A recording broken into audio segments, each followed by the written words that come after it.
আপনারা কেমন আছেন? আছি আলহামদুলিল্লাহ।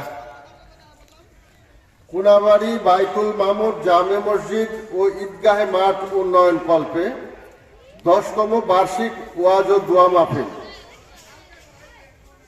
ওয়াজ ও দোয়া মাহফিলের সম্মানিত সভাপতি,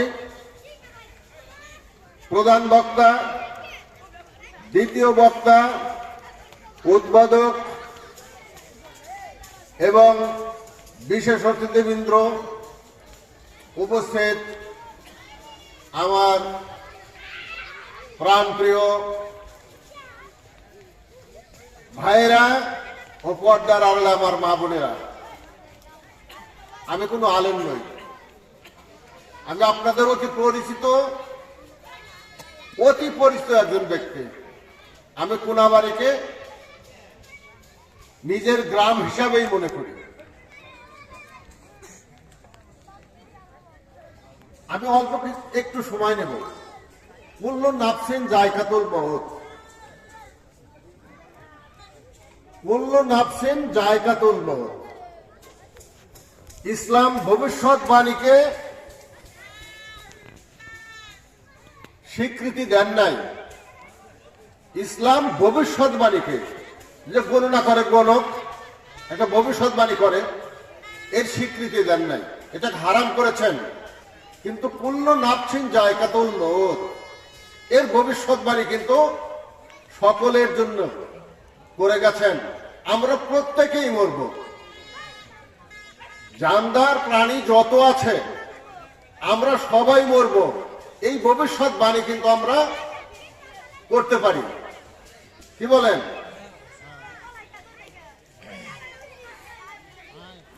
সম্মানিত ভাইরা, আমরা মনে করি যে আমাদের দুই কাঁধে দুইজন ফেরেশতা আছে, যারা আমাদের আমল নামা লিপিবদ্ধ করতেছেন। একজন নেক আমল লেখেন আর একজন বদ আমল লেখেন। অর্থাৎ ভালো আমল একজনে লেখেন, খারাপ আমল একজনে লেখেন। এই আমল নামায় আমাদের যেদিন হিসাব নেবে, এই আমল নামা আল্লাহ পাক আমাদের কাছে পেশ করবেন।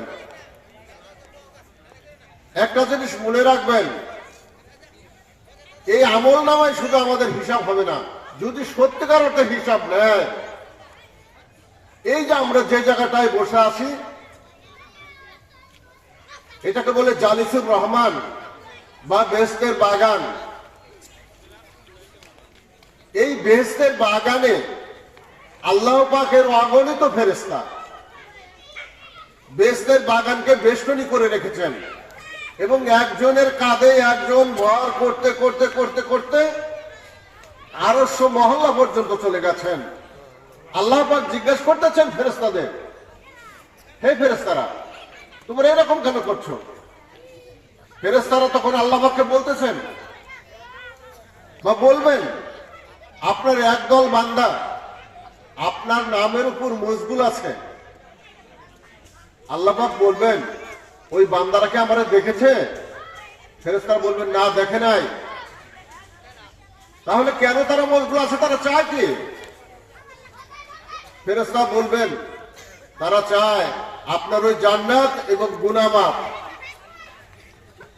আল্লাহ পাক বলে, ঠিক আছে, আমি তাদের সমস্ত গুনাহ মাফ করে দিলাম এবং তাদের জন্য জান্নাত ওয়াজিব করে দিলাম। তাহলে এই যে জায়গায় আপনারা বসছেন, রিয়াজুল জান্নাহ, এটা বেহেশতের একটা টুকরা। রিয়াজুল জান্নাহ হলো বেহেশতের একটা টুকরা, জালিসুর রহমান।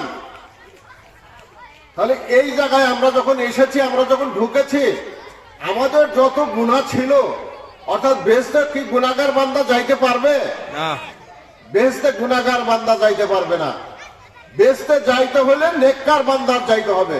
তাই আমরা যখন এই জালিসুর রহমান বেহেশতের বাগানে ঢুকেছি, আমাদের পিছনের সমস্ত গুনাহ ফেরেশতারা আমাদের কাঁধের থেকে এই জালিসুর রহমান বেহেশতের বাগানের বাইরে রেখে দিয়েছেন। আর আমরা যখন এই জালিসুর রহমান থেকে বের হয়ে যাব, তখন ওই ফেরেশতারা আল্লাহকে আবার জিজ্ঞাসা করবে, আল্লাহ আমি তো এই বান্দাদের গুনাহ সব রেখে দিয়েছিলাম, তারা তো এখন বাড়ির উদ্দেশ্যে রওনা হচ্ছে, আমি কি করব?